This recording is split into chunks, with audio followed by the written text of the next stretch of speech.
रघुपति राघव राजा राम पतित पावन सीताराम रघुपति राघव राजा राम पतित पावन सीताराम।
आत्मवंदन सभी को।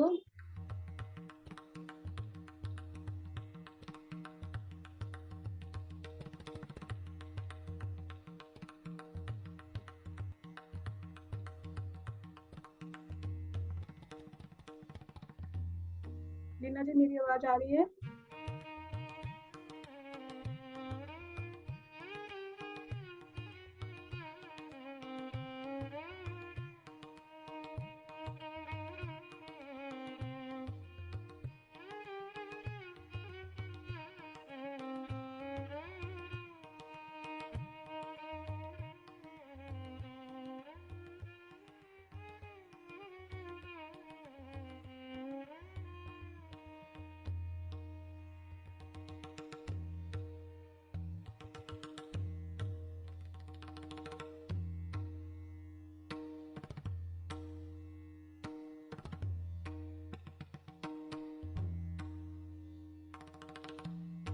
सभी जने ध्यान की अवस्था में बैठेंगे।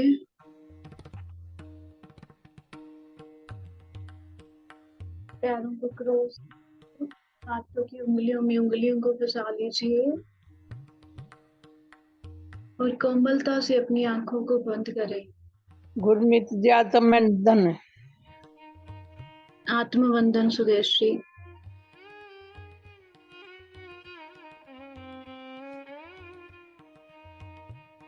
पाँव की एड़ी से लेकर सिर की चोटी तक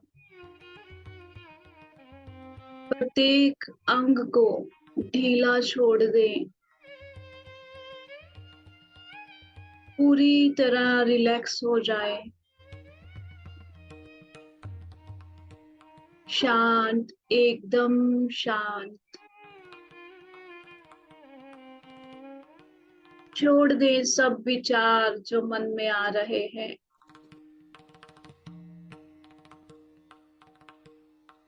कह दे अपने मन को, ये मेरा ध्यान करने का वक्त है। एकदम रिलैक्स हो जाए माय डियर फ्रेंड्स। पूरी तरह रिलैक्स। सारा ध्यान अपनी आती जाती श्वासों पर। गुरमीत, आज का सेशन सुलक्षणा मैम लेंगे। Okay ma'am. सारा ध्यान अपनी आती जाती श्वासों पर।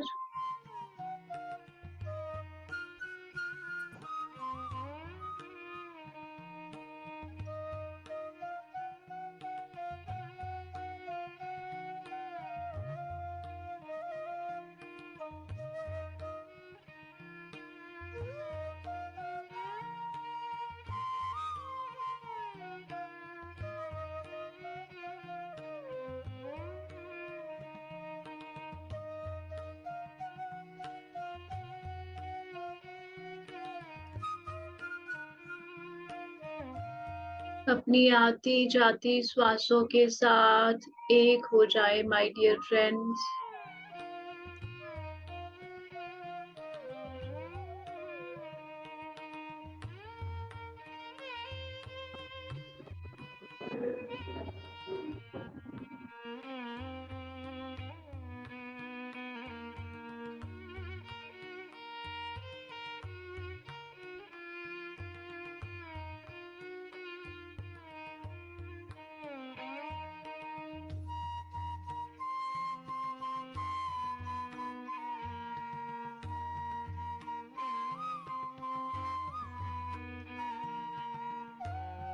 पोथी पढ़ पढ़ जग मुआ, पंडित भया न कोय। ढाई अक्षर प्रेम के, पढ़े सो पंडित होए।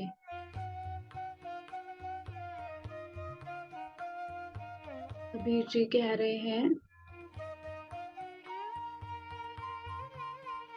पोथियां ग्रंथ पढ़ पढ़ कर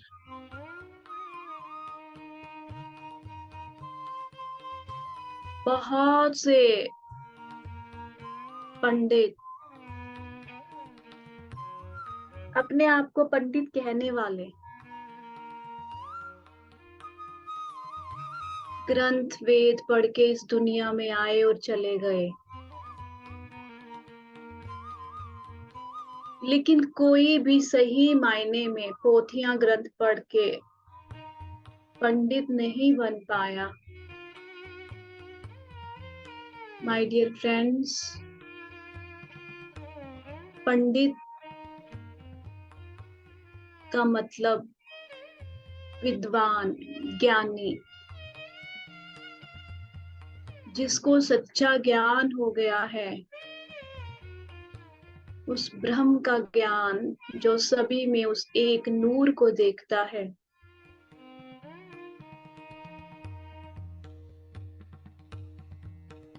अगर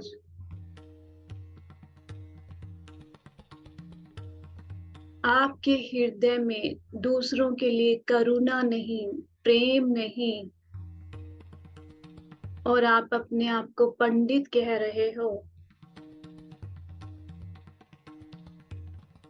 क्यों? क्योंकि आपने बहुत से ग्रंथ पढ़े हैं, वेद पढ़े हैं। तो कबीर जी इस बात से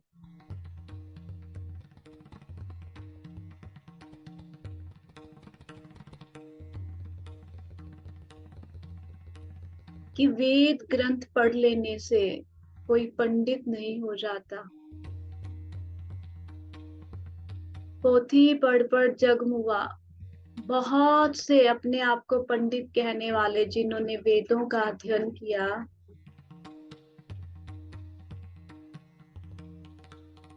पोथियां पढ़ी, बहुत ज्ञान, पोथी किताबी ज्ञान लिया, लेकिन सच्चा ज्ञान नहीं लिया। इस दुनिया में आए और चले गए। कबीर जी कह रहे हैं,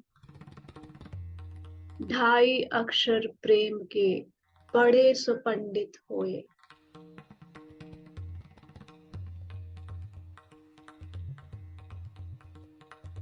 जिसके हृदय में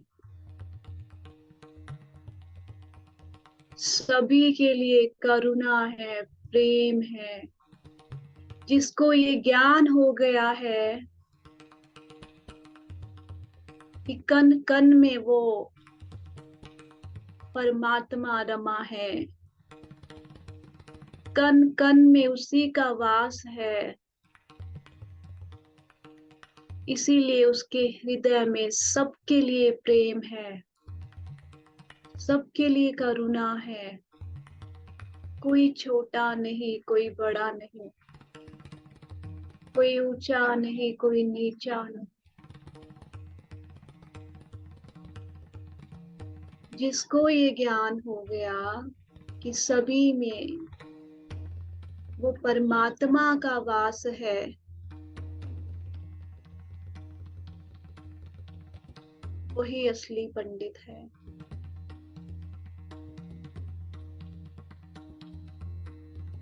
तो माय डियर फ्रेंड्स,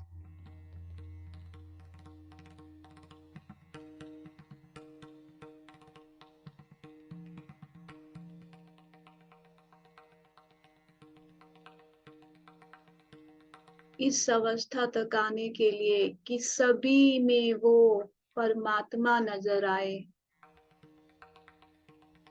सभी के लिए हृदय में प्रेम हो, करुणा हो, अपना पराया भेद मिट जाए।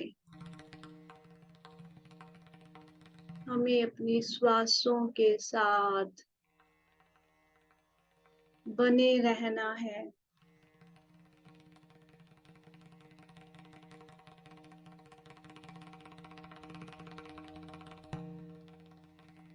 क्योंकि श्वासों के साथ जुड़कर ही हम इस सत्य तक पहुंच सकते हैं, इस अवस्था तक पहुंच सकते हैं माय डियर फ्रेंड्स।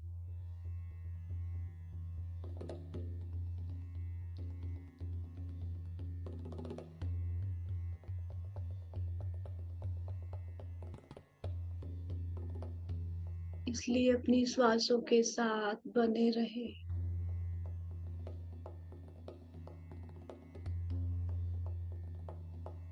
पूरा ध्यान अपनी आती जाती श्वासों पर।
अपनी आती जाती श्वासों के साथ बने रहे माय डियर फ्रेंड्स।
फरीदा जेतू अकल लतीफ, काले लिख न लेख, अपनड़े गिरीबान में सिर नीवा कर देख।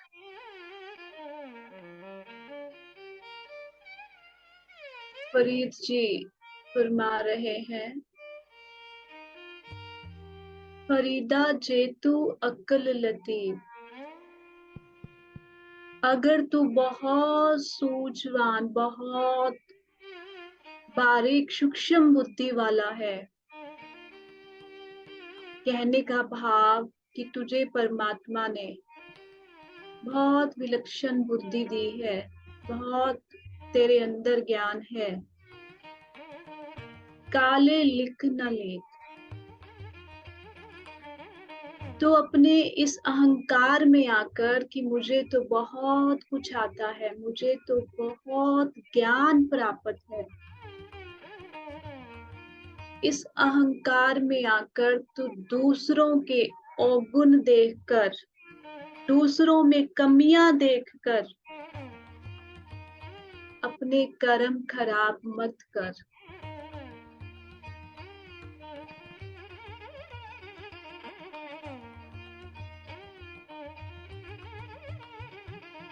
अपनड़े गिरीवान में सिर नीवा करवे। अगर कभी तुझे अहंकार हो जाए कि मुझे तो बहुत कुछ पता है और दूसरों में तुझे कमियां दिखाई देने लगे, तो फरीद जी कहते हैं, हे फरीद, दूसरों की कमियां देखने से पहले खुद के अंदर, खुद के गिरीबान में झांक कर देख।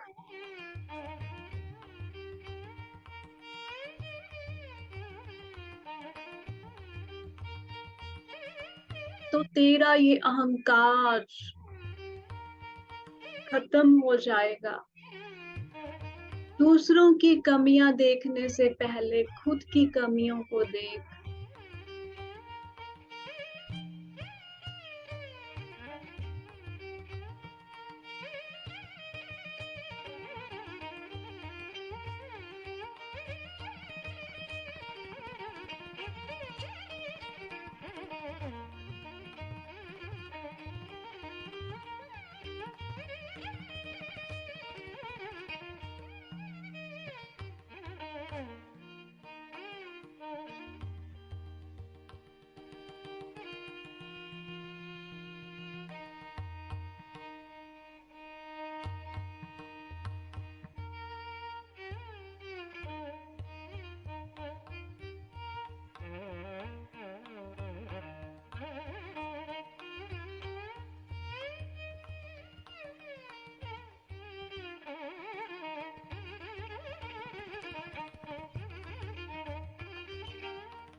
माय डियर फ्रेंड्स, प्रेम, करुणा, विनम्रता, ये सारे गुण कैसे आएंगे? अहंकार कैसे जाएगा?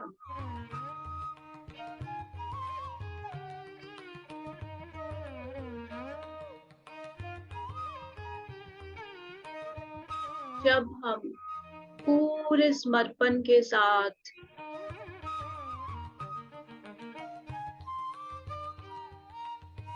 अपनी श्वासों के साथ जुड़कर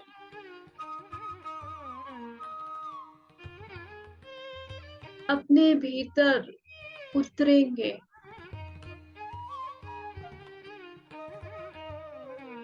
तो हमारे अंदर से सारे विकार धीरे धीरे खत्म होते चले जाएंगे।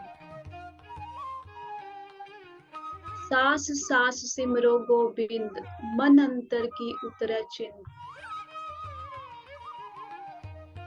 हर श्वास के साथ उस परमात्मा का ध्यान करने से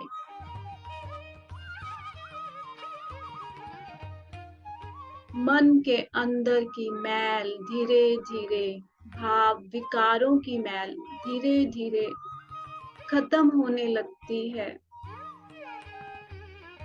और हमारा मन निर्मल हो जाता है।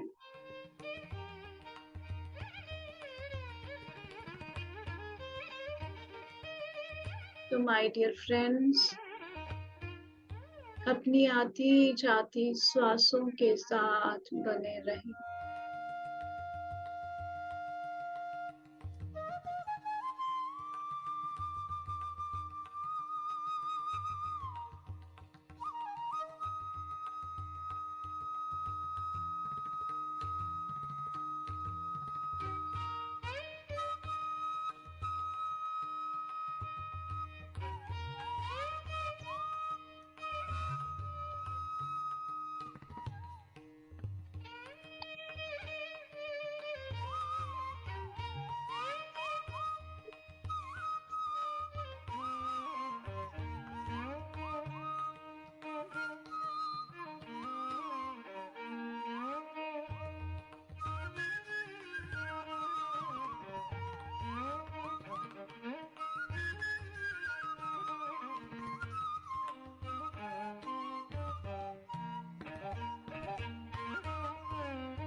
ध्यान अपनी आती जाती श्वासों पर।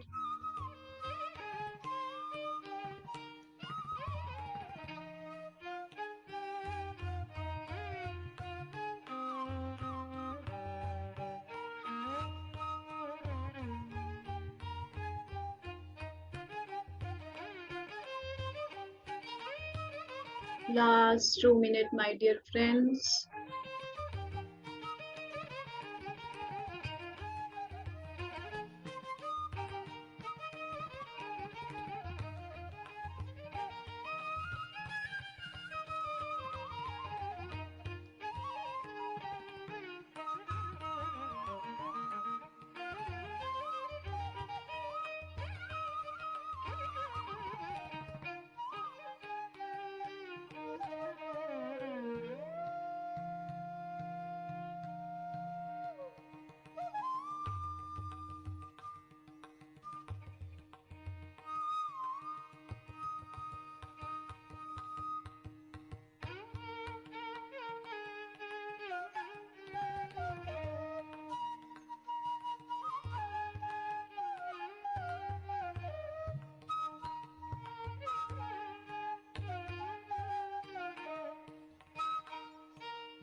सभी डिवाइन एनर्जीज, सभी गुरुओं को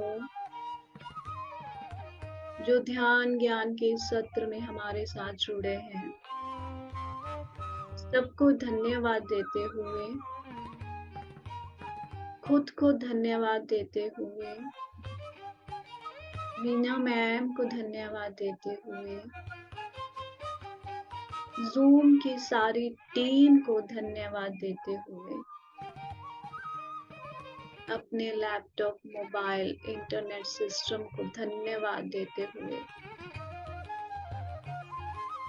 धीरे धीरे ध्यान से बाहर आएंगे माय डियर फ्रेंड्स।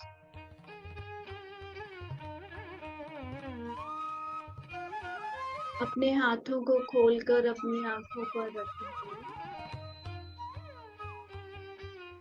5, 4, 3, 2, 1, शून्य शून्य शून्य।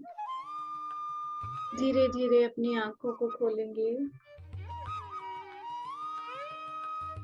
Thank you, thank you, thank you to all of you. Thanks a lot.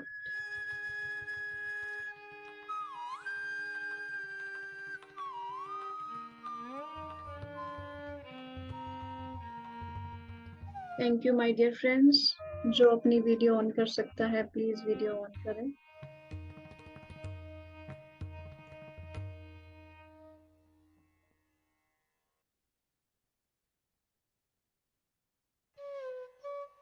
Hello Gurmeet, हाँ जी आवाज आ रही है मेरी? यस यस, बिल्कुल क्लियर। तो my dear friends, Sulakshana ma'am आज हमें कंटिन्यू करेंगे कल वाला। तो आज हमें और ज्ञान देंगे हम सुलक्षणा मैम से ज्ञान लेने के लिए। सभी जने रेडी होंगे?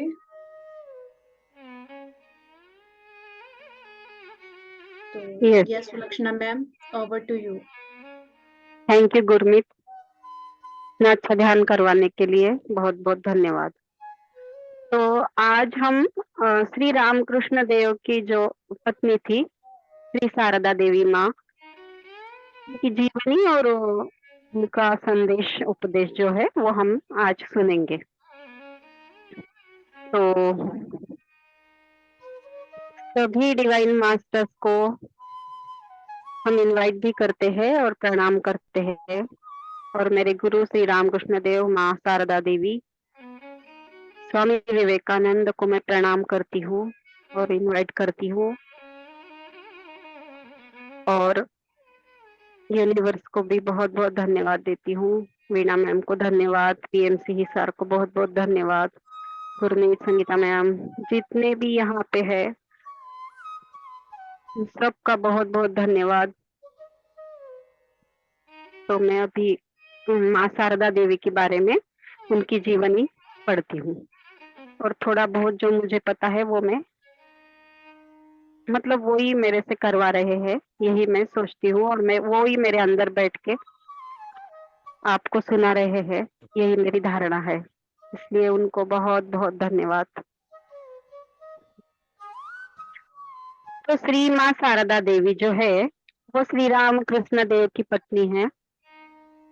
तो उनका आविर्भाव मतलब उनका जन्म, उनको सब भक्त परिवार में माता जी के नाम से हम मतलब वो प्रसिद्ध है, तो हम उनको माता जी बोलेंगे। तो उनका जन्म 22 दिसंबर 1853 में कृष्ण सप्तमी तिथि बृहस्पतिवार को बांकुड़ा जिले के अंतर्गत जयरामवटी ग्राम में उन्होंने जन्म ग्रहण किया। ये कलकत्ता के एक छोटे से खेड़े गांव में आता है, बांकुड़ा जिला। तो उनके पिता का नाम रामचंद्र मुखोपाध्याय तथा माता श्यामा सुंदरी देवी ऐसी थे। उनके जन्म के बारे में कहा था कि मेरा जन्म तो उन्हीं श्री रामकृष्ण के समय ही हुआ था, वो किस खुद कहती है ये सब बातें। मेरी माँ शिवहर में देव दर्शन के लिए गई थी। लौटते समय अचानक शौच की इच्छा से वो मंदिर के निकट ही एक वृक्ष के नीचे बैठ गई। शौच आदि तो कुछ हुआ नहीं, पर उनको ऐसा लग रहा था कि पेट में कुछ हो रहा है। उधर में जैसे वायु का प्रवेश हो रहा है ऐसे, और पेट भारी हो गया ऐसे उनको लगा। तो माँ बैठी थी तो उन्होंने देखा कि लाल रंग के रेशमी वस्त्र पहने 5-6 वर्ष की एक अत्यंत सुंदर बालिका पेड़ से उतरकर उनके समीप आई और पीठ की ओर से अपनी कोमल बाहें उनके गले में डालकर बोली, माँ मैं तुम्हारे घर आऊंगी। तब माँ अचेत होकर गिर पड़ी, मतलब वो हम जो बोलते बेशुद्ध, मतलब शुद्ध खो बैठी। बेहोश हो गए। हाँ, बेहोश हो गई। तो लोगों ने उनको पकड़कर उठा के घर लेके आए हैं। उस बालिका ने ही माँ के उदर में प्रवेश किया था और फिर माँ शारदा देवी का जन्म हुआ था, ऐसे वो बताती है। तो उनके पिता भी जो थे रामचंद्र मुखोपाध्याय, वो भोजन के उपरांत विश्राम कर रहे थे। तो उन्हें भी ये ऐसे स्वप्न आया कि लाल रेशमी वस्त्र पहने एक छोटी सी बालिका पीछे से आकर उनके गले में लिपट कर बोली, बाबा मैं तुम्हारे घर आ रही हूँ। अपनी पत्नी के मुख से सब कुछ सुनने के बाद रामचंद्र समझ गए कि गृह में भगवती का आगमन होने वाला है। मैं भक्तिपूर्ण चित्त से देवी के आने की प्रतीक्षा करने लगे। तो उनके नाम के इतिहास का भी एक थोड़ा सा अलग ये है। उनका नाम सोलंकरी रखा गया था, उनके माता पिता ने रखा था। और उनका जन्म होने के पूर्व उनकी जो मौसी थी, तो वहाँ जयराम बटी के जो गांव था उनका जन्म गांव, तो उसको वहाँ पे मौसी को एक लड़की हुई, तो उसका नाम उन्होंने शारदा रखा था। सॉरी सुलक्षणा जी, अपना माइक थोड़ा ठीक कीजिए, आवाज ना कट रही है। अभी ठीक है? ये हाँ हाँ जी, ठीक। बोलिए। तो वो मौसी की बेटी का नाम शारदा रखा गया था, पर उसका देहांत हो गया और फिर इनका जन्म हुआ था माता जी का। तो मौसी ने उनकी बहन को कहा, मतलब माता जी के माँ को कहा कि दीदी मेरी बेटी का आप अपनी बेटी का नाम शुभंकरी जो रखा है वो बदलकर शारदा रख लो, तो मैं समझूंगी कि शारदा ही तुम्हारे पास आई है मेरी बेटी, और उसे देखकर मैं आनंदित रहूंगी, इसलिए इनका नाम भी शारदा रखा गया। तो वो अपने माता पिता के बारे में थोड़ा बताती है कि बहुत अच्छे स्वभाव के थे, पिता राम भी राम भक्त थे, और वो भी कहीं कहीं से किसी घर के अन्य इसमें दान वगैरह ऐसा कुछ ग्रहण नहीं करते थे। और उनकी माँ भी बहुत ही करुणामयी थी, लोगों के लिए उनके मन में बहुत दया, प्रेम भाव, आदर सत्कार, इतना मतलब अच्छा सब करती थी, और सरल स्वभाव की थी वो भी। और माता पिता की तपस्या के बिना क्या भगवान जन्म लेते हैं, ऐसा वो बोलती है। तो मेरी माँ लक्ष्मी के समान थी, पूरे वर्ष भर के लिए सब सामान जुटाकर उन्हें संभाल रखती थी। और वो कहती थी, हमेशा वो ये कहती थी कि मेरा भक्त भगवान का संसार है। तो श्री शारदा देवी का जन्म देवी के अंश से हुआ था। तो परवर्ती काल में उन्होंने बताया था कि देखो बेटा, बचपन में मैं देखती थी कि मेरे ही समान एक बालिका सदा मेरे साथ साथ रहती हुई मेरे सभी कार्यों में सहायता करती थी, मेरे साथ आमोद प्रमोद, मतलब खेलती थी, कूदती थी, मस्ती करती थी, इस टाइप से। तो दूसरे किसी के आने जाने पर वह अदृश्य हो जाती थी। 10-11 वर्ष तक ऐसे ही चलता रहा। बचपन में मैं गले भर पानी में उतरकर गौओं के लिए चारा काटती थी, तो वह लड़की भी मेरे साथ में पानी में उतरकर चारा काटती थी।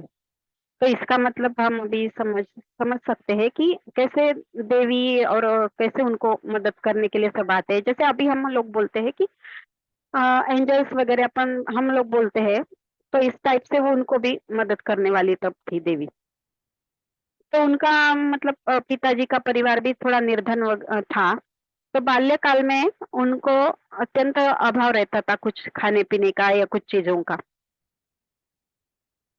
पर जीवन के प्रारंभ से ही उनके मन में सेवा भाव बहुत था, तो वो अपने गृह कार्य में भी हाथ बटाती थी, मतलब माँ को भी, पिताजी को भी जो भी मदद चाहिए, अपने छोटे भाइयों और बहनों को देखकर संभालती थी, ऐसे सब चलता था उनको। तो बंगाल में नारी शिक्षा का अभाव था तब उस टाइम पे। पर तो इसीलिए इनको ये पाठशाला वगैरह नहीं गई, सिर्फ वर्ण परिचय पढ़ा करती थी। उनके जो थे साथ में, उनके साथ में वर्ण परिचय उनका हुआ था, मतलब वो भी पढ़ी लिखी नहीं थी। तो ये ऐसा उनका थोड़ा बचपन था। जब एक बार जयरामवटी में भीषण अकाल पड़ा था, तो एक बार माताजी बताती है कि अकाल पड़ गया था, लोगों को भोजन के अभाव से इनके घर में आते थे। तब इनके पिताजी धान कोठार में ऐसे रखते थे, तो उस धान को अपने मतलब हमें मिले या ना मिले, पर वो लोगों में सब बांट देते थे। या जो लोग कुछ भी नहीं कर सकते थे, उनको खिचड़ी या ऐसे उड़द दाल डाल के चावल ऐसे खिचड़ी बनाकर गरीब लोगों में बांटते थे। तो इसमें और इसमें वो बोलती है कि मैं भी उनके साथ ये सब काम करती थी, उनको मदद करती थी। तो इस तरह से उनको भी बहुत दया प्रेम भाव था बचपन से ही। करुणा थी लोगों के प्रति। इस तरह से उनका बचपन था। फिर दिव्य दाम्पत्य मतलब उनकी शादी जब श्री रामकृष्ण देव के साथ हुई। तो इसके पीछे भी एक घटना है थोड़ी सी। शहर ग्राम के शांतिनाथ शिव मंदिर में एक नाटक चल रहा था। तो वहां पे श्री रामकृष्ण देव उस नाटक को मतलब उनको भी आमंत्रित किया था, तो वो भी आए थे। तो इनका मतलब माता जी का जो गांव है वो और ठाकुर का मतलब श्री रामकृष्ण देव का, दोनों के गांव नजदीक नजदीक है। तो ये भी वहां गई थी, छोटी सी थी, तो अपने माँ के गोदी में थी और कीर्तन और ये सब चल रहा था गोदी में बैठ के। तो उनकी वो जो माँ थी या शायद कोई तो भी था, तो वो पूछ रहे थे कि गोद में बिठा के कि इनमें से तू किसके साथ ब्याह करेगी। सब लोग जो वहां पे आए थे देखने के लिए नाटक, उनकी तरफ हाथ दिखा के बराबर उन्होंने श्री रामकृष्ण देव के तरफ हाथ किया और कहा कि मेरा स्वयंवर इनके साथ में होगा। तो इतने बचपन से ही उनका ये था। तो शारदा देवी 5 वर्ष की थी तब, और छठे में पदार्पण कर चुकी थी। तो दक्षिणेश्वर के काली मंदिर में युग धर्म की स्थापना के निमित्त श्री रामकृष्ण के शरीर मन का जो आश्रय करके साधना की प्रबल आंधी चल रही थी, उसी तरह माता जी के भी अंदर थोड़ा ऐसे विराग था बचपन से ही उनको। तो चंद्रमणि देवी जो है रामकृष्ण देव की जो माता जी है, तो वो उनको लगता था कि ये मेरा बेटा, मतलब जैसे कल बोला था कि उन्माद में फिरता था, तो उनको डर लगता था कि कहीं इसको कुछ हो गया है, तो इसलिए वो उनकी शादी करना चाहती थी। तो कल हमने जैसे बताया कि श्री रामकृष्ण देव ने खुद बोला था कि इधर उधर ढूंढने की जरूरत नहीं, यहाँ जाके उनके पिताजी के साथ बात कर लीजिए और अपने घर में उनको बुलाइए, तो इसी लड़की के साथ मेरी शादी होगी। तो फिर उनकी शादी वगैरह हो गई। पर पहले कैसा था कि बचपन में रहते थे तो मायके में ही रहते थे, बहुत छोटे थे ना। तो ये बाद में श्री रामकृष्ण देव के घर बाद में आई। श्री रामकृष्ण जब अपनी ससुराल जयरामवटी एक बार गए थे, तो वो माताजी जो थी वो अपरिपक्व थी, थोड़ी मतलब छोटी थी।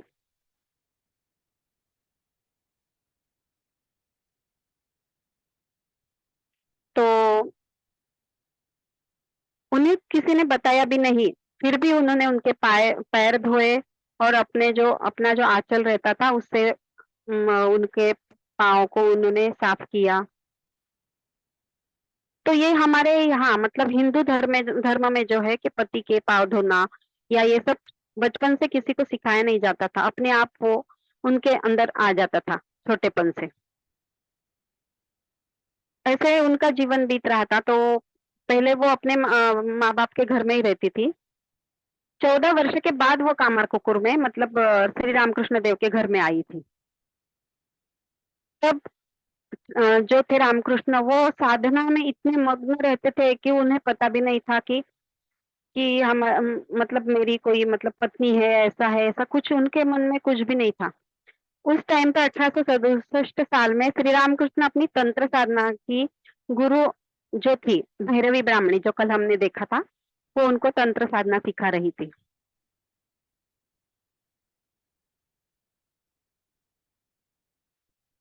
तो उनको भी बुला लिया था श्री रामकृष्ण देव ने कि जो ब्राह्मणी आई है तो तुम भी अपने माँ पिता के घर से यहाँ आ जाओ करके। तो वो भी वहां पे रहने लगी थी। तो उनको जो जो भी साधना में जो जरूरत थी, पूजा के लिए जो लगता था, जिस चीज की भी जरूरत थी, उन सबका ये ख्याल माता जी रखती थी।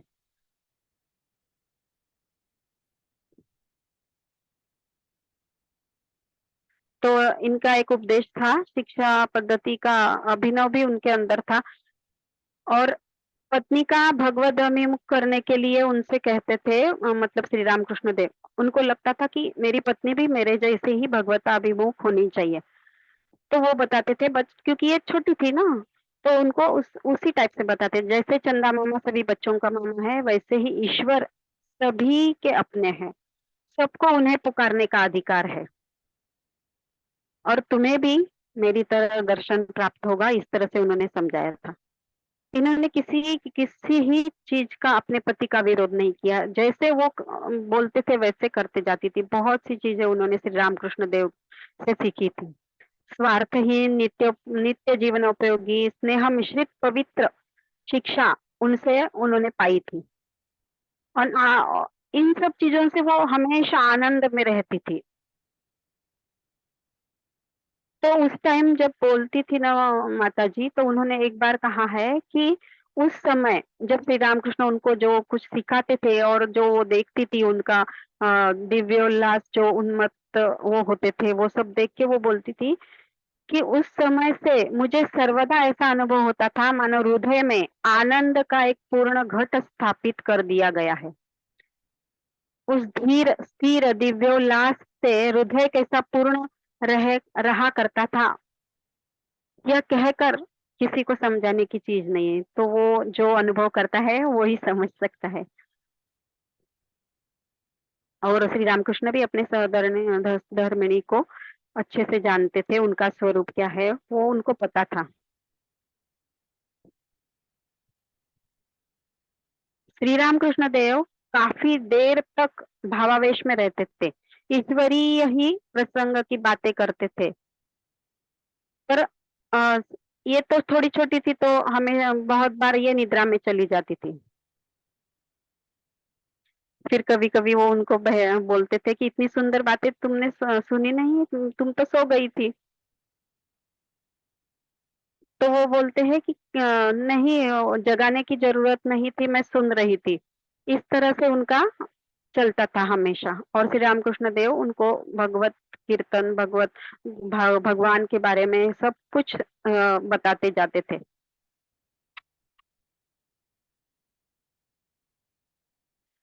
तो एक दिन दक्षिणेश्वर में मतलब श्री रामकृष्ण देव ने अपनी परीक्षा लेने के लिए एक दिन उनको पूछा, क्यों जी, क्या तुम मुझे संसार पथ में खींचने आई हो? श्री शारदा देवी ने तनिक भी आगे पीछे किए बिना तत्काल उत्तर दिया, नहीं, मैं आपको संसार पथ पर क्यों खींचने चली? मैं आपके अभिष्ट पथ में सहायता करने आई हूँ। देखो कैसे, मतलब।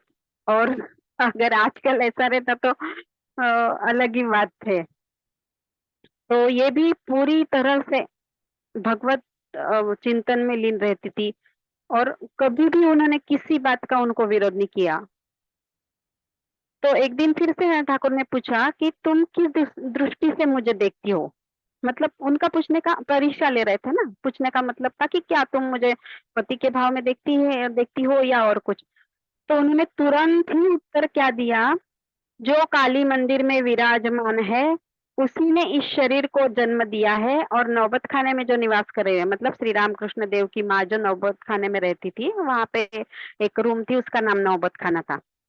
तो वो जो नौबत खाने में निवास कर रही है, तथा वही इस समय मेरे पद सेवा कर रही है, सचमुच मैं तुम्हें साक्षात आनंदमयी के रूप में ही देखा करते हूँ। इस तरह से इनका संभाषण रहता था। और श्री रामकृष्ण भी श्री शारदा देवी को इसी तरह से बोलते थे कि हाँ, ये श्री रामकृष्ण देव ने ही बोला है माँ शारदा देवी को, सॉरी थोड़ा सा मैंने गलत बोला, कि शारदा देवी ने उनको पूछा कि आप किस दृष्टि से मुझे पत्नी की दृष्टि से देखते हैं, तो उन्होंने बोला कि जो काली मंदिर में विराजमान है और जो नौबख्श खाने में मतलब उनकी जो माँ है, और वो जो मेरे पद सेवा मतलब माता जी उनके पैर दबा रही थी, तो वही साक्षात आनंदमयी माँ के रूप में मैं तुमको देखता हूँ। इस तरह से उनका दाम्पत्य जीवन था। और कल हमने जो देखा श्री रामकृष्ण देव अपनी पत्नी का जो षोडशी त्रिपुर सुंदरी के रूप में हम वो उनकी पूजा करते हैं।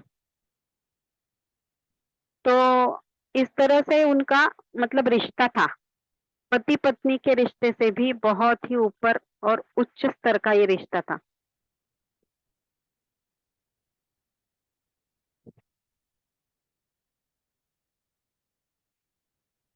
ऐसे उनका जीवन चल रहा था। 1872 में दक्षिणेश्वर में वो माताजी आई थी रहने के लिए। तब से 1886 में जब उनकी महासमाधि हो गई ठाकुर की मतलब श्री रामकृष्ण देव की, तो ये उनके साधना का काल कहा गया है माता जी के, क्योंकि उस समय वो साधना में ही लीन रहती थी वो भी, और जो भी भक्त आते थे उनके लिए खाना बनाना, मतलब सबकी सेवा करना, ऐसे सब उनका चलता था। फिर उन्होंने श्री रामकृष्ण देव के जाने के बाद में वृंदावन की मतलब यात्रा की, तो वहां पे भी वो बहुत साधना करती थी। यहाँ पे जो बेलूर मठ है करके कलकत्ता में जो आश्रम है, बहुत मतलब मुख्य सेंटर है, वहां पे उन्होंने पंचतपा की साधना की माता जी ने। कि पंचतपा मतलब ये ऐसी साधना रहती है कि पूरे धूप का टाइम रहता है, 12 बजे का, धूप के दिनों का, और उसी में बीच में बैठ के आजू बाजू में ऐसे रिंग जैसे बना के जलाते हैं, मतलब लकड़ियां ज्वाला जलाते हैं, उसके बीच में बैठना है। इस तरह से पंचतपा की साधना माता जी ने की थी। उनका भी जीवन ठाकुर के जीवन के जैसा ही साधना करने में ही पूरा बीता था, सबकी सेवा करने में, और सबको अपने बच्चों के रूप में ही वो हमेशा देखती थी।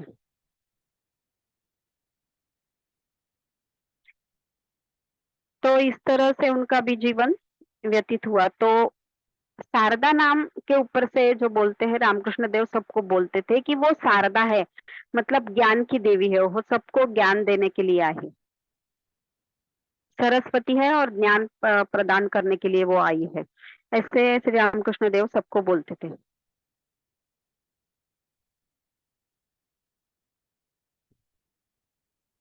माता जी के चारित्रिक वैशिष्ट्य के बारे में श्री रामकृष्ण देव के एक ईश्वर कोटि पार्षद जो प्रेमानंद स्वामी जी थे, उन्होंने लिखा है कि श्री माता जी को भला कौन समझ सका है, ऐश्वर्य का लेश मात्र तक नहीं था ठाकुर में, फिर भी विद्या का ऐश्वर्य था, परंतु माँ में उनमें तो विद्या तक का ऐश्वर्य नहीं था। यह कौन सी महाशक्ति है, जब जय माँ जय शक्ति माई माँ, ऐसा वो उनके बारे में बोलते थे। कोई ऐसी बात रहती है जो विष के समान हो, तो वो खुद हजम नहीं कर पाते थे, तो माँ के पास जाके बता देते थे। तो मतलब किसी के बारे में अगर ऐसा हो तो माँ कुछ भी हो सबको गोद में उठा लेती थी, अनंत शक्ति और अपार करुणा उनमें थी। इस तरह से उनके बारे में बताया गया है, जबकि बहुत लोगों ने ठाकुर को भी ऐसा कभी करते नहीं देखा था। इतना प्रेम वो सबके ऊपर करती थी। एक दिन स्वामी विवेकानंद ने भी बोला था, जो जीवंत दुर्गा न दिखाया तो मेरा नाम नहीं। माँ को समझ नहीं सके हो तुम लोग अभी तक, माँ की कृपा मेरे लिए बाप से भी लाख गुना बड़ी है। माँ के बारे में मैं थोड़ा कट्टर हूँ। माँ की बात स्मरण होते आने पर बीच बीच में मैं कहता हूँ को राम, भाई मैंने जो कहा वहीं पर मेरी कट्टरता है। राम कृष्ण परमहंस ईश्वर थे अथवा मनुष्य, चाहे जो कह लो, परंतु जिसकी माँ के प्रति भक्ति नहीं उसका धिक्कार है। मतलब वो जितना ठाकुर को श्री रामकृष्ण देव को प्रेम करते थे, उससे कहीं गुना ज्यादा माँ से प्रेम करते थे। इस तरह से उनका कोई भी चीज हो, विवेकानंद जी माँ को पूछे बिना नहीं करते थे। अगर वो परवानगी देती है तो ही वो करते थे। मतलब जब उनको अमेरिका वगैरह जाना था तो पहले वो माँ के पास जाके उनको बताया कि मैं जाऊं क्या। उन्होंने हाँ बोला तभी वो गए। उन्होंने ये भी कहा था कि आप हाँ बोलेंगी तभी मैं जाऊंगा। इतना वो माँ से प्रेम करते थे। तो धीरे धीरे उन माँ कैसी थी कि पहले जमाने में ऐसे पूरा पल्लू सर पे ढका रहता था उनका। बंगाल में ऐसी प्रथा थी कि जो भी है तो किसी को वो अपना मुंह नहीं दिखाती थी। पर श्री रामकृष्ण देव के देह त्याग के उपरांत वो फिर भी वो मुंह नहीं दिखाती थी, पर सबके सामने बाद में आई वो। और उन्होंने कहा था श्री रामकृष्ण देव ने कि जब माँ ने पूछा कि आप मुझे छोड़ के क्यों चले गए, तो उन्होंने कहा कि आगे का काम तुम्हें करना है और सबको तुम्हें संभालना है, सब तुम्हें ही करना है इसलिए।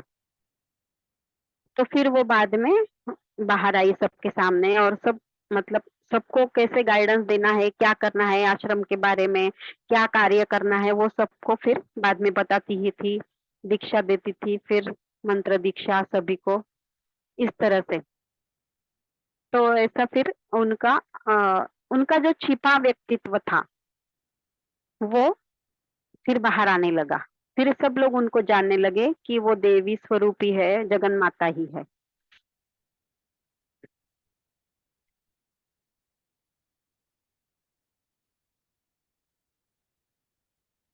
एक दिन क्या हुआ, ठाकुर ने नौबत खाने की ओर देखते हुए कहा, मैं भला क्या जानता हूँ, वो मुझे भी ऊपर है।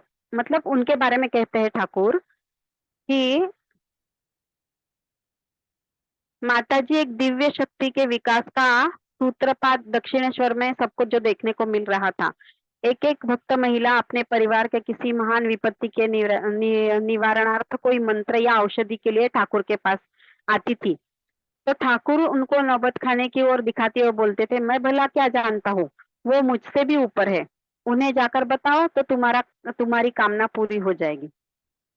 तो माताजी किसी भी तरह राजी न होकर उस महिला को बारंबार ठाकुर के पास भेजती थी, परंतु ठाकुर भी छोड़ने वाले नहीं थे। अंत में हार मानकर माताजी को उसकी व्यवस्था करनी पड़ती थी और उन्होंने उसे एक बिल्वा पत्र देते हुए कहा, इसे लेकर जाओ, तुम्हारी कामना पूरी हो जाएगी। इस तरह से लोगों के दुख वो हरती थी।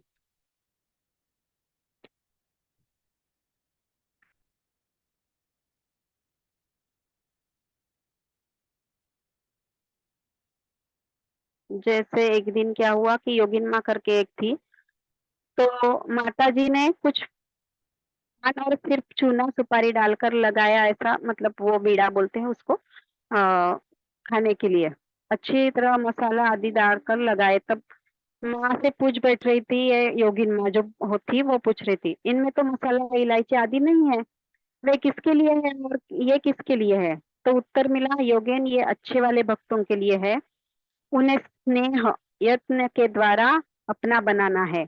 वे उनके ठाकुर के लिए है, वो तो अपने ही है। मतलब वो पान भी इस तरह से बनाती थी कि लोगों के लिए इतना प्रेम सबसे करती थी।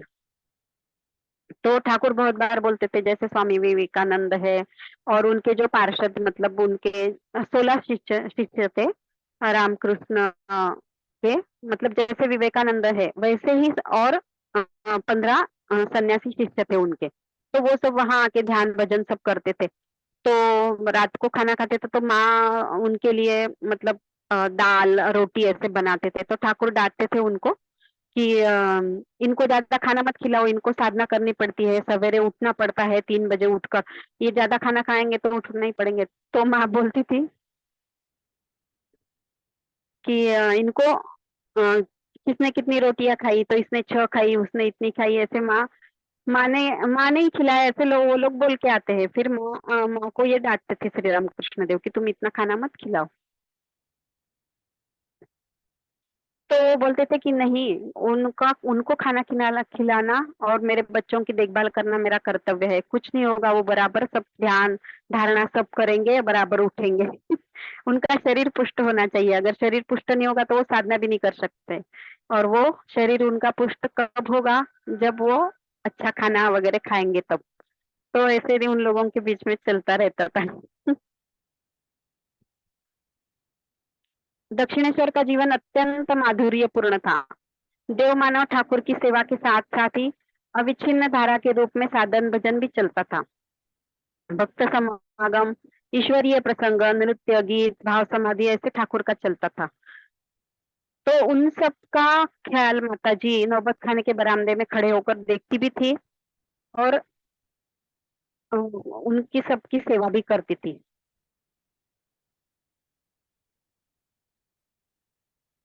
इस तरह से उनका जीवन चल रहा था।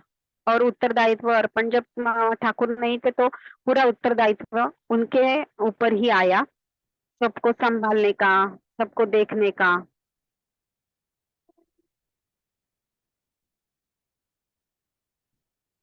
और भी बहुत है माँ के बारे में, पर हम इतना कुछ ज्यादा नहीं पढ़ेंगे, थोड़ा थोड़ा जो महत्व का है वो पढ़ेंगे। कामर कुकुर में भी माता जी ने बहुत कठोर साधना की थी।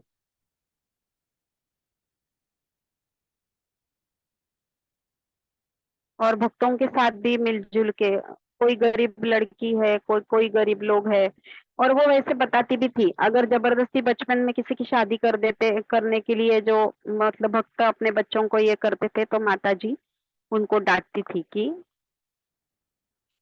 उनके हिसाब से शादी। तब उस जमाने में वो पढ़ी लिखी भी नहीं थी, तो वो बराबर आ, उनको समझाती थी कैसे करना है लड़कियों के साथ में।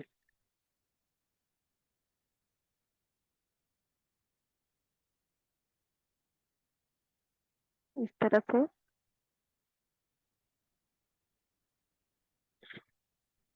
श्री रामकृष्ण के अंतर्धान के पश्चात श्री शारदा देवी के लिए अपने अपार्थिव मन को सांसारिक भूमि पर रखना असंभव हो रहा था।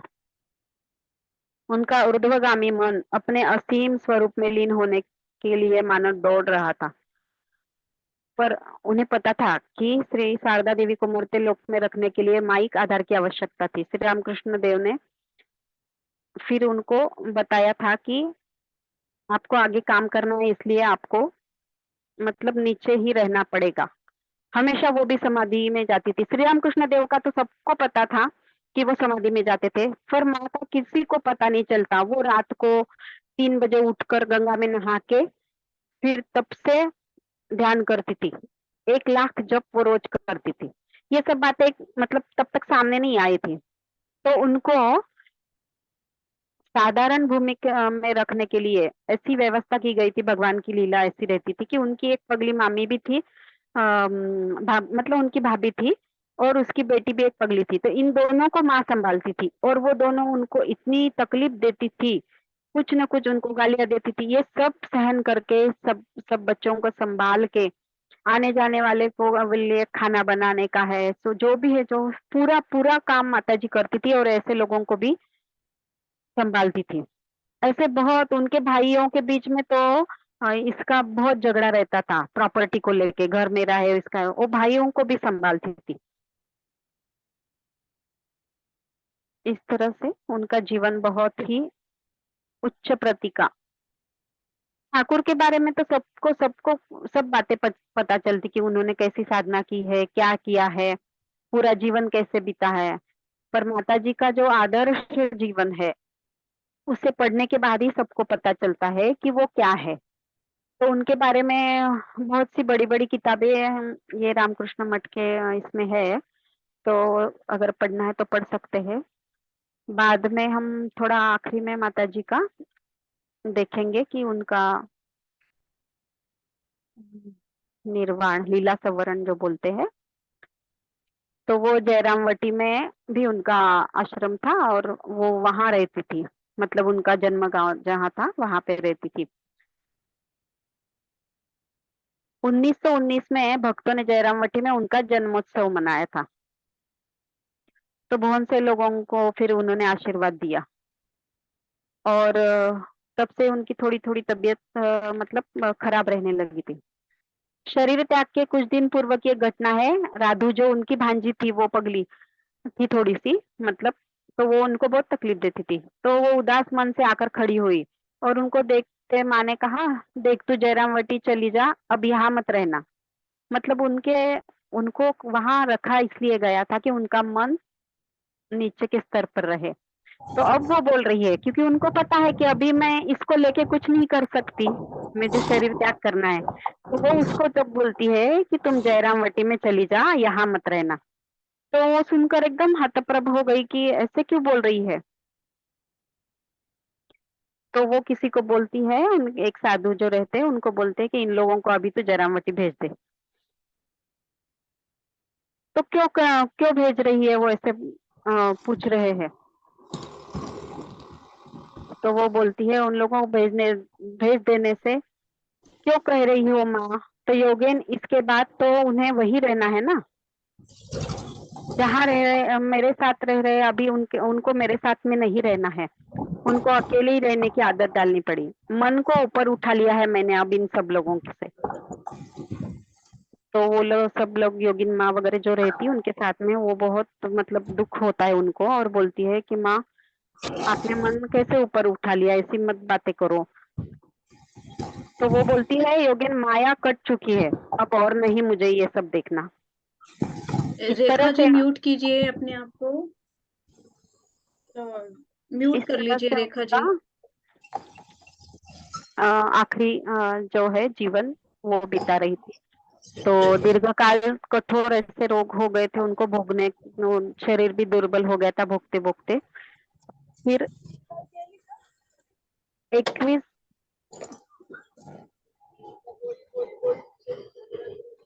Sulakshana ma'am 1 minute, sorry interrupt के लिए। रेखा मैम प्लीज अपने आप को म्यूट कर लीजिए।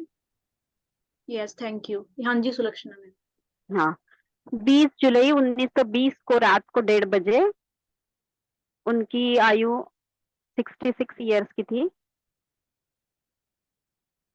तो वो महासमाधि में चली गई।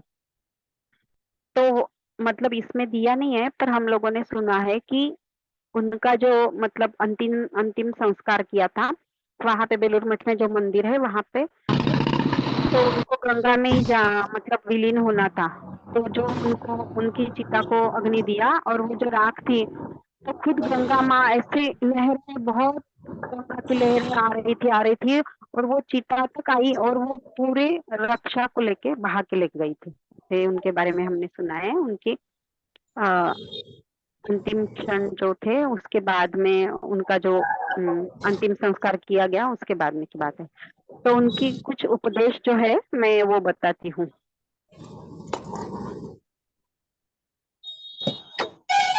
वो बताती है ठाकुर को यानी श्री राम कृष्ण देव को अपनी मन की बातें बताते हुए प्रार्थना करना, रो रो कर हृदय का दुख उनको कहना, तो वो देखो बिल्कुल आपको गोद में उठा लेंगे।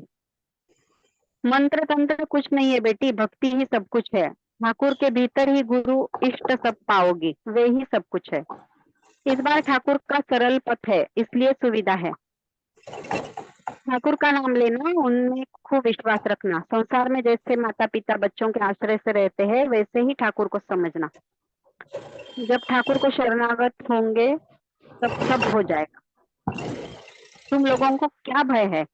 उनके शरणागत होकर रहना और सर्वदा जान रखना कि ठाकुर तुम्हारे पीछे है। ठाकुर ही एकमात्र रक्षक है। बस इस बात का सदा स्मरण रखना।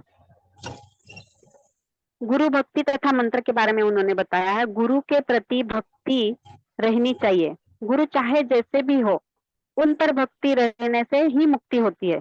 ठाकुर की संतानों में कितनी गुरु भक्ति है देखो। इस गुरु भक्ति के कारण ही वे लोग गुरु वंश के भी को के सभी को, यहाँ तक के उनके देश की एक बिल्ली तक को सम्मान देते हैं। गुरु वाक्य पर विश्वास करना चाहिए। जो उनके ऊपर निर्भर रहता है उसी की सभी विपत्तियों की से वो रक्षा करते हैं। मंत्र के भीतर से शक्ति आती है। गुरु की शक्ति शिष्य में जाती है और शिष्य की गुरु में। मन के द्वारा देह सिद्ध होता है। भगवान का मंत्र जप कर मानव पवित्र हो जाता है। भगवान नाम का बीज कितना छोटा है पर समय आने पर उसी से भाव, भक्ति, प्रेम आदि कितनी बातें हो जाती थी। गुरु होना बड़ा ही कठिन है। शिष्य अच्छा हो तो गुरु का भला ही होता है। अभ्यास में कितनी शक्ति है। जप का अभ्यास करते करते मनुष्य सिद्ध हो जाता है। जपत सिद्धि, जपत सिद्धि, जपत सिद्धि। साधना पथ पे कैसे आगे बढ़ना है इसके बारे में वो बताती है। भगवान के लिए तपस्या करने की आवश्यकता है। यह जो विधवाओं के लिए इतना सब विधान है, सब इंद्रिय संयम के लिए उन्होंने बोला है। कितने सौभाग्य से यह जन्म मिलता है। भगवान को खूब पुकारो, परिश्रम करना पड़ता है। परिश्रम किए बिना कुछ नहीं होता। संसार के कार्यों के बीच थोड़ा समय निकालकर भगवान का नाम लेना चाहिए। मन तो मतवाला हाथी है, पर वायु के साथ साथ दौड़ता है। वह वायु के साथ साथ दौड़ता है, इसलिए सभी कुछ सद विचार पूर्वक देखना पड़ता है। प्रसाद और प्रभु में कोई भेद नहीं है। मन में ऐसा दृढ़ विश्वास रखना है। भक्ति और वासना शून्यता की कामना करनी चाहिए। यह कामना के अंतर्गत नहीं आती। जो हम कामना करते हैं, मतलब ये चाहिए वो चाहिए, पर भक्ति की कामना और वासना शून्यता की जो कामना हम अगर करेंगे तो ये ऐसी सामान्य कामनाओं की तरह नहीं रहती। मृत्यु का जब कोई निश्चित समय नहीं है तो मौका मिलते ही काल अकाल की परवाह न करते सत्कार्य कर लेना चाहिए। सत्संग करना है, सत प्रयास करो, धीरे धीरे सब हो जाएगा। घड़ी की सुई के समान प्रतिक्षण इष्ट मंत्र का जप करते रहना है। जप आदि क्या है जानते हो? उसके द्वारा इंद्रियों का विकार नष्ट होता है। तुम्हें जो मंत्र मिला है उसी में डूब जाओ। जब ध्यान करना, सत्संग में रहना और अहंकार को कदापि सर न उठाने देना। मन में सदा विचार करना कि मैं किसी की संतान हूँ, किसी का शिष्य हूँ। जब भी मन में कोई बुरा भाव उठे तो मन से कहना, उनकी संतान होकर क्या मैं ऐसा कार्य कर सकता हूँ? तब देखो मन में से ये सब चला जाएगा और शांति मिलेगी। अकेले में रो रो कर उनसे प्रार्थना करो, वे मन का सारा मैल और कष्ट दूर कर देंगे, सब कुछ समझा देंगे। साधना का अर्थ है सर्वदा उनके चरण कमलों में मन लगाए रखना, उसे उन्हीं के चिंतन में डुबाए रखना। अभी मन कच्चा है, अतः नित्य ही ध्यान धारणा करना है और ध्यान करते करते ही मन स्थिर हो जाएगा। साधना करते देखो कि मेरे भीतर भी वे है और तुम्हारे भीतर भी वही है। मतलब जो हम वननेस के लिए बोलते हैं वो बोला है उन्होंने। कर्मयोग के लिए उन्होंने थोड़ा सा बोला है, जिसके प्रति जो भी कर्तव्य है उसके लिए किए जाओ, पर एक ईश्वर को छोड़कर और किसी से प्रेम मत करना। कर्म किए बिना क्या मन ठीक होता है? 24 घंटे ध्यान चिंतन किया थोड़ी जा सकता है, इसलिए कर्म लेकर रहना चाहिए। इससे भी मन अच्छा होता है।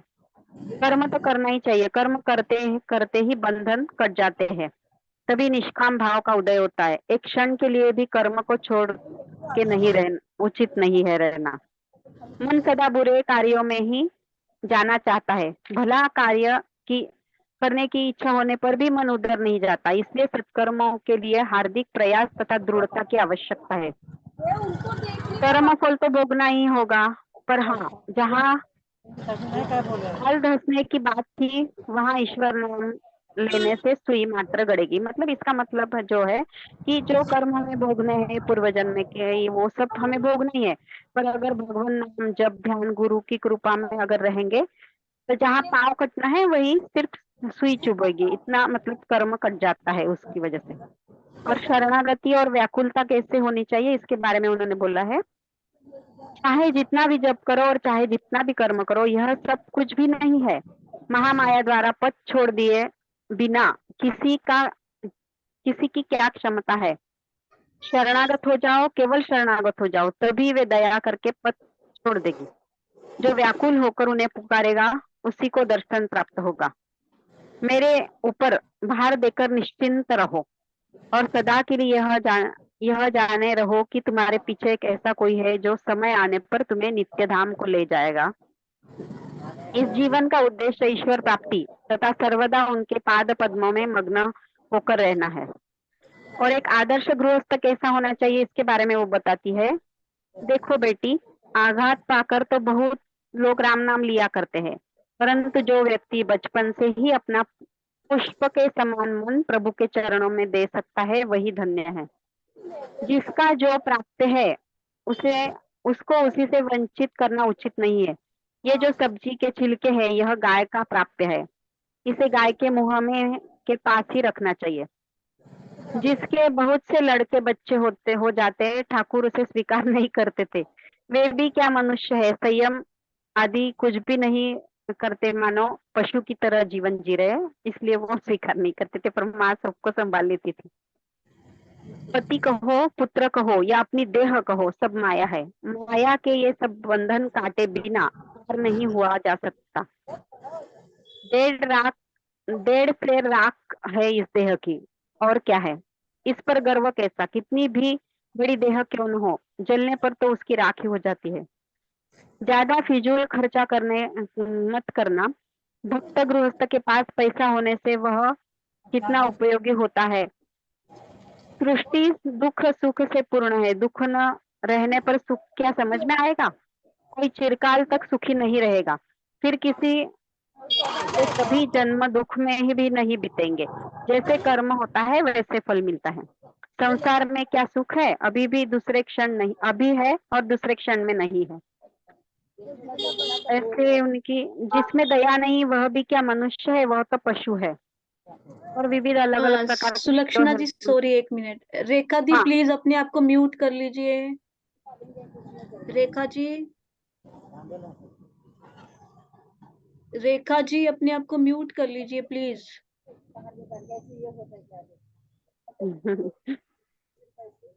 थोड़ा सा उन्होंने विविध बातों के बारे में एक दो बताया है। तोड़ फोड़ तो सभी कर सकते हैं, पर बिना कितने बर पर बना कितने लोग सकते हैं, मतलब हम तोड़ फोड़ कर सकते हैं, जोड़ कितने लोग करते हैं।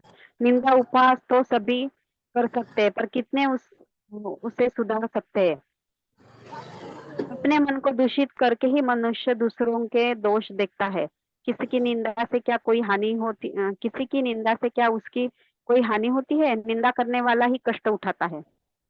यहाँ तक कि शब्दों के द्वारा किसी को कष्ट नहीं देना चाहिए। व्यर्थ ही किसी को अप्रिय सत्य भी नहीं कहना चाहिए। कठोर शब्दों का प्रयोग नहीं करना चाहिए, इससे मनुष्य का स्वभाव रुक्ष हो जाता है। वाणी पर संयम न होने से उसकी विवेक शक्ति चली जाती है। यदि शांति चाहती हो बेटी, तो किसी के दोष मत देखना, दोष स्वयं के देखना। जगत को अपना बना लेना सीख लेना। कोई पराया नहीं है बेटी, जगत तुम्हारा ही अपना ही है।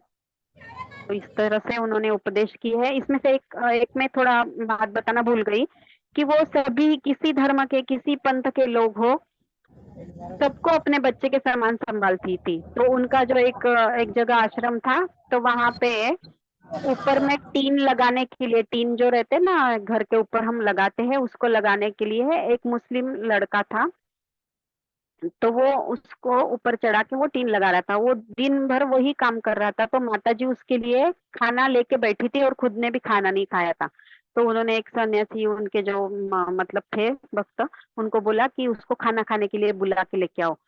तो वो जो अमजद करके, उसका नाम अमजद था, तो वो जो अमजद करके को था, वो सोच रहा था कि मैं तो मुस्लिम हूँ, मैं कैसे, वो माताजी तो ब्राह्मण है, फिर वो मैं कैसे खाना खाऊं उनके साथ में। फिर भी ये माताजी ने उनको बुलाया और उनको उसको खुद परोसा और उसके साथ में बैठी रही जब तक उसका खाना नहीं होता, और उसको पंखे से हवा हिला रही थी पूरा उसका खाना होने तक। और फिर वो अमजद को पता चला कि माताजी ने भी तब तक खाना नहीं खाया था जब तक उसका खाना नहीं होता। इस तरह से माताजी का जीवन था। और भी बहुत सी बातें हैं, पर हमें हमारे टाइम के लिमिट के हिसाब से हम इतना ही पढ़ सकते हैं। तो थैंक यू सभी को। मेरी जो थोड़ी ठीक हिंदी आती है उसमें आपने सबने शांति से सुना, इसके लिए बहुत बहुत धन्यवाद। जो डिवाइन मास्टर्स, जो मेरे गुरु माता जी, स्वामी जी, पितामह, जो जितने भी लोगों ने यहाँ आके सुना और जो हमारे बीच में ही बैठे हमारे अंदर है, उनकी कृपा हम पर बरस रही है, उसके लिए उन सभी को धन्यवाद। मेरे लैपटॉप को, मेरे मोबाइल को, सभी इंस्ट्रूमेंट को, जो बुक मैंने ली है उस बुक को, सभी को, आप सबको सबको बहुत बहुत बहुत धन्यवाद। यूनिवर्स को बहुत धन्यवाद, वीणा मैम को धन्यवाद, पीएमसी सर को बहुत बहुत धन्यवाद, धन्यवाद धन्यवाद। थैंक यू गुरमीत, तुम्हें भी बहुत धन्यवाद। Thank you. Thank you Sulakshana ji, बहुत बहुत धन्यवाद। Lots of gratitude. एक बहुत ऊंची अवस्था, देवी समान शारदा माता जी के बारे में आपने हमें ज्ञान दिया। कल हमने थोड़ा सा उनका मतलब आया था स्वामी रामकृष्ण परमहंस जी के जीवन में, लेकिन आज आपने विस्तार से जानकारी दी। बहुत बहुत धन्यवाद। तो मैं आज बाद में बताऊंगी, क्योंकि मैं बता देती हूँ ना, आज मुझे पहले आप बताएंगे आपने जो सुना है, आप मतलब क्या लेसन हमने लिया है। आज पहले आप लोग बताओगे, मैं बाद में बताऊंगी, ताकि मुझे भी पता चले कि आप कितना अलर्ट होके सुन रहे हो। तो यस, अपने आप आगे आए, हैंड रेज कीजिए तो मुझे ज्यादा अच्छा लगेगा। नाम लेने की बजाय आपको जो भी समझ आया, आपने क्या सीखा है, क्या समझ आया आपको, आप प्लीज बताएं। बहुत अच्छा मैम। और ये आज होना था, जबकि हम सोच रहे थे कि शारदा देवी जी का हम बाद में लेंगे, बट गुरु माँ दोनों गुरु मतलब जो थे उनके, उन दोनों का पहले ही होना था। तो इसी वजह से मुझे आज भी मतलब नहीं लेने दिया गया। और मैं आपको बताती हूँ, उसके लिए बहुत जरूरी ये था कि एक कोई भी सोल ऐसे डिसीजंस लेके जब धरती पर आती है, तो जब अपने साथ जो डिवाइन फेमिनाइन को लेकर आते हैं, उनके जो भाव होते हैं, उनको देखो कि हर एक के प्रति वो प्रेम, अगर आप किसी के पार्टनर बन के आ रहे हो और उसकी हर चीज के साथ देखो, हम हमारे भाव अब जो हैं, अगर हम कहें वो रामकृष्ण परमहंस थे, तो पर अगर हमारे खुद के पति ऐसा करें, सारा दिन साधना में बैठे रहें और हमारे लग्जरियस का और हमारी चीजों का ध्यान ना रखें, तो हमारा क्या रिएक्शन होगा। जब तक, इसीलिए खुद पे काम करने के लिए बोला जा रहा है कि जब तक अपने अंदर की हमारी फेमिनाइन जागृत नहीं होगी, तब तक हम उनको नहीं समझ पाएंगे।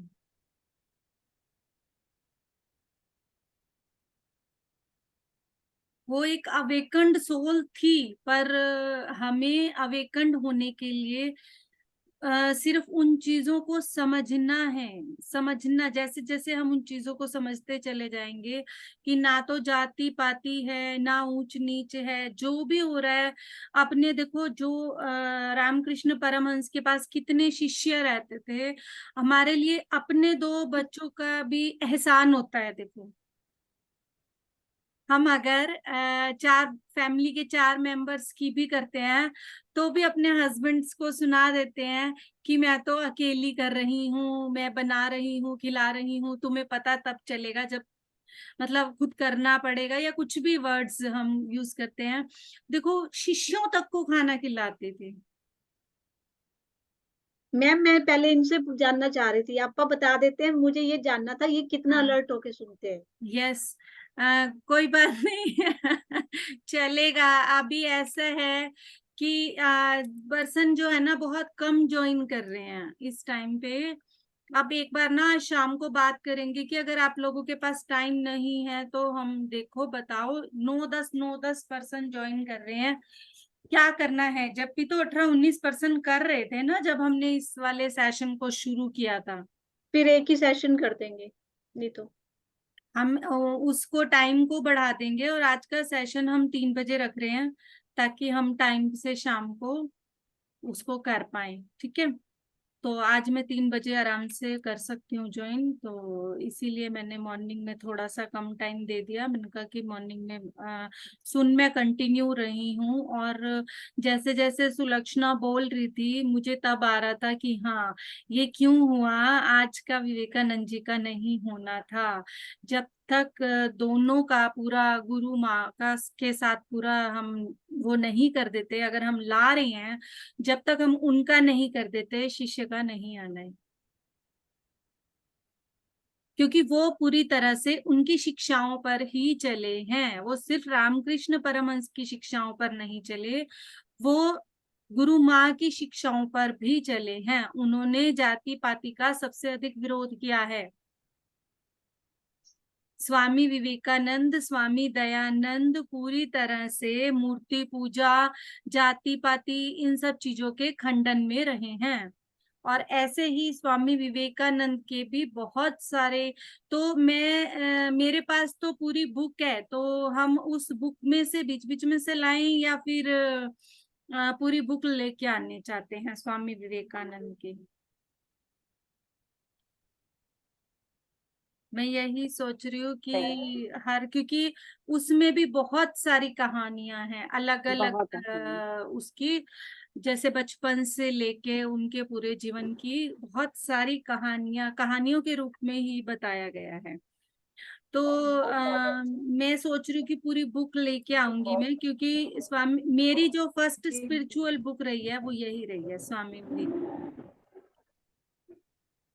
First spiritual book Swami Vivekananda ही मैंने पढ़ी थी। जैसे कि लोग कहते हैं autobiography of a Yogi, but उतने अच्छे से, अगर मैं कहूँ आज के अपने स्तर को लेके, अगर मैं कहूँ कि मैं उनके विचारों को, भावों को उस गहराई से नहीं समझ पाई थी जो आज हम उनको पढ़ते हैं तो समझ पाते हैं।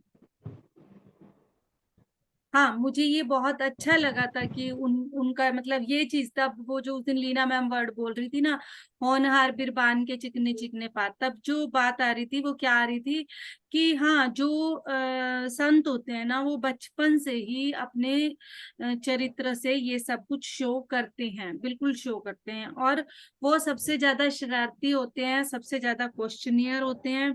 तो इसीलिए ये बात हमेशा ध्यान रखें कि अपने शरारती बच्चों को और क्वेश्चन पूछने वालों को उसी नजर से देखें। ये नहीं होता कि संत है तो वो बहुत शांत होगा बचपन से, बिल्कुल भी नहीं होगा, क्योंकि वो हर बात में क्वेश्चन उठाएगा, वो हर चीज का रीजन जानेगा।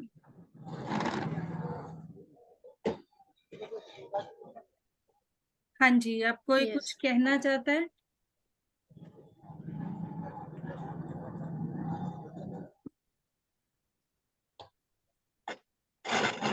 अलका जी, मुझे ध्यान आया, आपने लिया था ना दयानंद सरस्वती?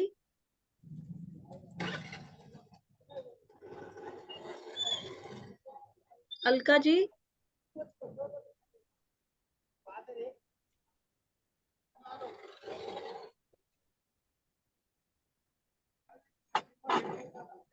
अलका जी, आप मुझे सुन पा रही हैं?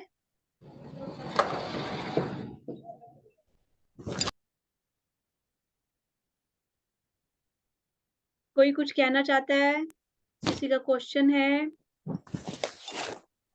कुछ बताना है, एक्सपीरियंस शेयर करना है, कुछ आपका कोई भी क्वेश्चन है तो आप पूछ सकते हो।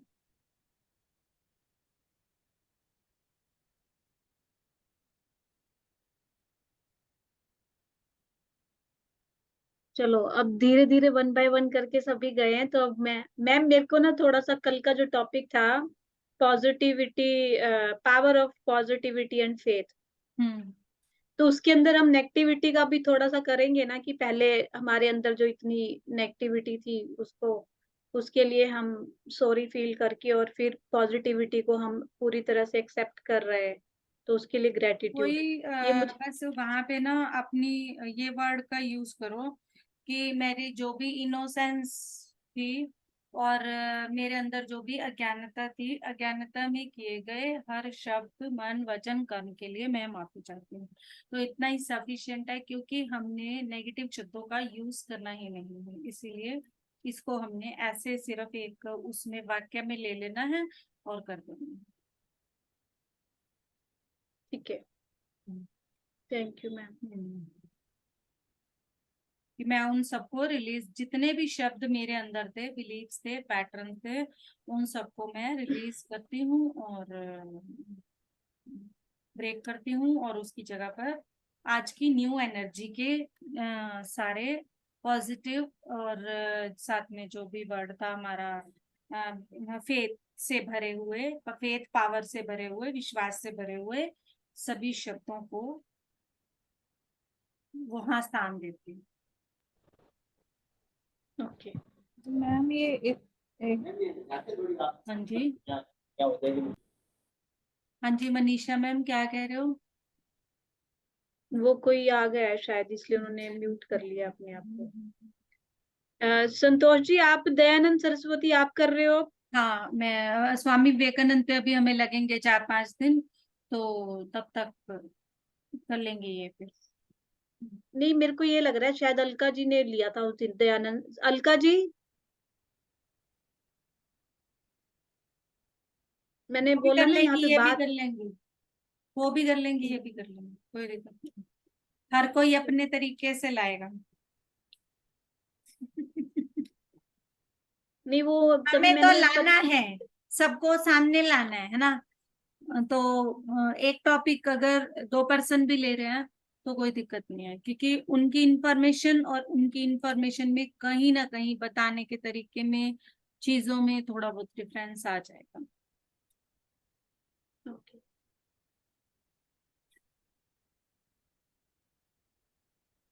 हाँ जी, चलें क्या फिर? तो और क्या, सभी जने चले गए, हम भी चले। हाँ, तो चलते हैं। 5-6 में यहाँ बैठने का कोई वो नहीं है। 3 बजे का सेशन रखूंगी, अभी मैं डाल रही हूँ, ठीक है? Okay ma'am. हम्म। तो थैंक यू है, thank you to all of you. Alka ने किया सभी। था अनम्यूट। अलका जी, संतोष जी कर रही है। नहीं अलका जी ने भी किया। अलका मैम अनम्यूट दोनों हुए हैं। अलका जी भी हुआ है, संतोष जी भी हुआ है। चलो कोई बात नहीं, सब चुप कर गए हैं तो वापस, ठीक है। Thank you. Thank you to all of you. Thank you all the master, thank you Veena ma'am.